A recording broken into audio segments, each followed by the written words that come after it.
As I said sir, ఇప్పుడు ఈ మొక్కను చూస్తుంటే ఎంత బాగుందో చూడటానికి, ఎంత విరివిగా పెరుగుతుందో, ప్రత్యేకంగా నీళ్లు పోయక్కర్లేదు వాటి కోసం, వర్షపు నీళ్ళనే తీసుకుంటుంది. అలాంటి మొక్కని వివాదాస్పదం చేసి మాట్లాడడానికి సంబంధించి ఏం చెప్తారు?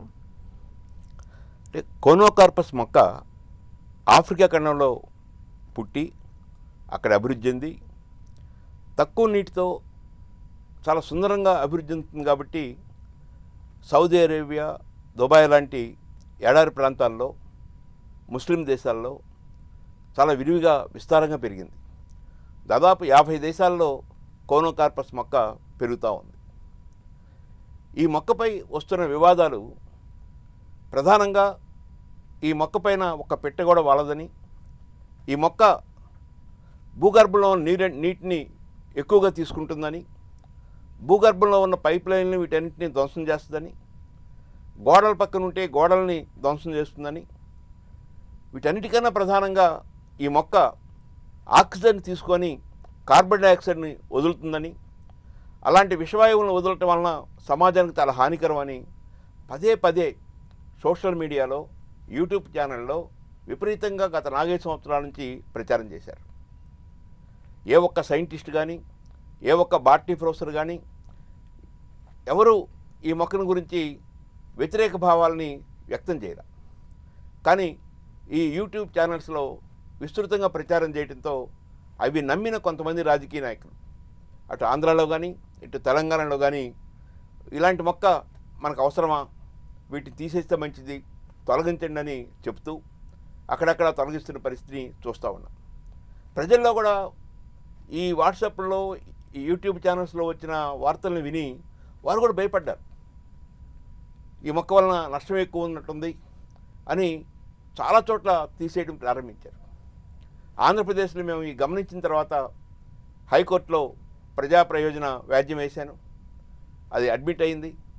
హైకోర్టు సంబంధిత అధికారులకి, డిపార్ట్మెంట్లకి నోటీసులు పంపించింది.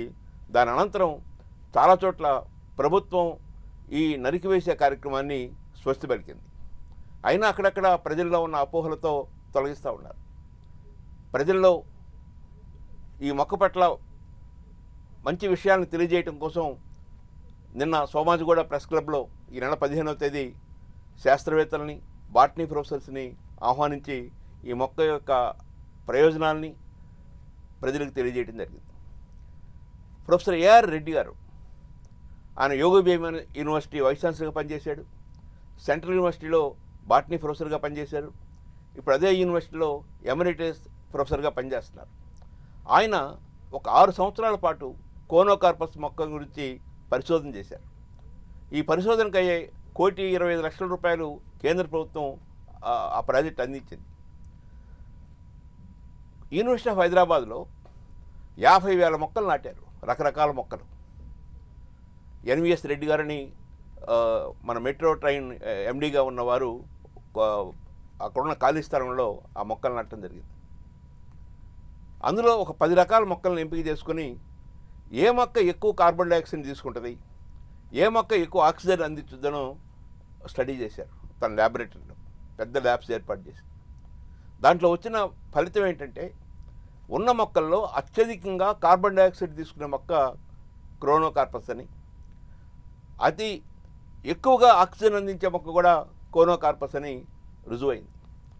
వారు ఇచ్చిన ఆర్టికల్స్ని ఇంటర్నేషనల్ మ్యాగజైన్లో పబ్లిష్ కావటమే కాకుండా వారికి ఈ సంవత్సరం అవార్డు కూడా ఇవ్వటం జరిగింది.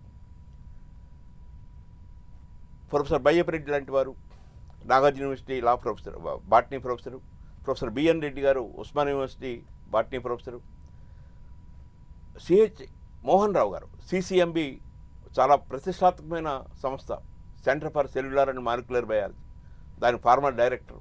వీళ్ళంతా కూడా ఈ మొక్క మీద చాలా గొప్ప మొక్కని, మంచి మొక్కని, అత్యధిక ఆక్సిజన్ ఇచ్చే మొక్కని, దీన్ని పెంచడం చాలా ఉపయోగమని, సమాజంలో ఉన్న కార్బన్ డైఆక్సైడ్ని ఎక్కువ పీల్చుకునే శక్తి ఈ మొక్కకే బాగుందని, దీన్ని ఇంకా ఎక్కువ పెంచాలనేటువంటి అభిప్రాయాన్ని వారు నిన్న వ్యక్తం చేశారు.